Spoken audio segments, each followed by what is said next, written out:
Hi and welcome. I'm Dr. Arti Thangudu. I'm a physician who focuses on diabetes, thyroid, and other hormonal and metabolic diseases.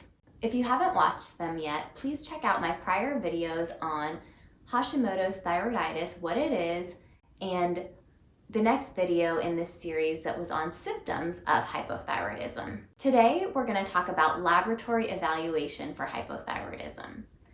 This is a topic of a lot of controversy. I'm here to lay out the facts that we know based on the science available today. The evidence to date shows that TSH, or thyroid stimulating hormone, is the best test that we have for diagnosing hypothyroidism. TSH is a hormone secreted by the pituitary gland in the brain, which stimulates the thyroid gland in the neck to secrete T4, which then is peripherally converted to T3, which is active thyroid hormone. In Hashimoto's thyroiditis, the thyroid is attacked by autoantibodies, and so it does not produce sufficient amounts of T4, and the body doesn't have sufficient amounts of active thyroid hormone. So the pituitary turns on and starts yelling at the thyroid because it senses that there isn't enough thyroid hormone around. So the pituitary is yelling at the thyroid using the hormone TSH, saying, thyroid, please secrete more thyroid hormone. But the thyroid isn't listening. So the pituitary keeps secreting more and more and more.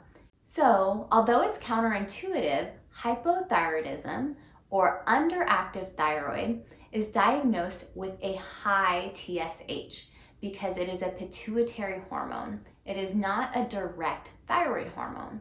This is the most sensitive test that we have for diagnosing hypothyroidism. The commercially available lab testing that we have for T3 is unreliable. T3, remember, is the active thyroid hormone. There are more accurate ways to check T3, but those are not commercially available. They're just done in clinical trials. So for now, TSH is the best test that we have for hypothyroidism. Sometimes we also use free T4. Free T4 can be low in hypothyroidism. So high TSH and sometimes low free T4.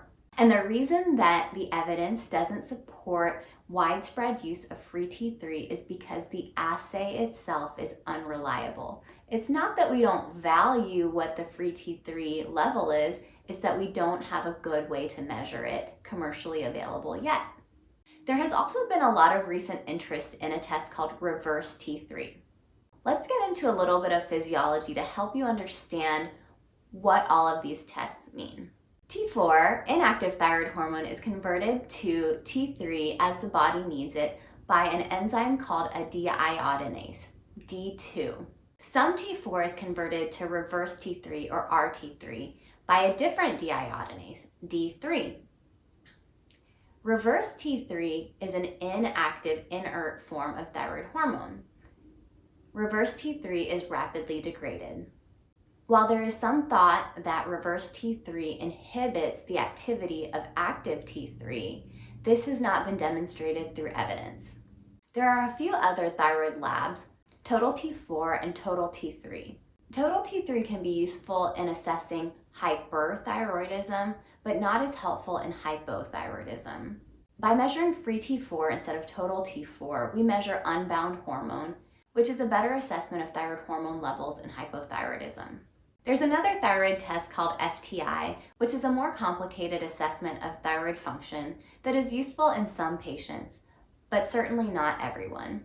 So luckily for us, the most effective way to test for hypothyroidism is also the most cost-effective way to test for hypothyroidism, and that is using a TSH. This topic can be very confusing and sometimes can be controversial. So I certainly like to discuss this with my patients in detail. If you have any questions, please don't hesitate to comment below.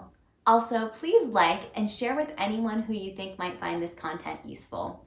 I know getting in to see an endocrinologist is hard, so that's why I'm here, to bring some of the info you would learn from my clinic to you, your family, and friends.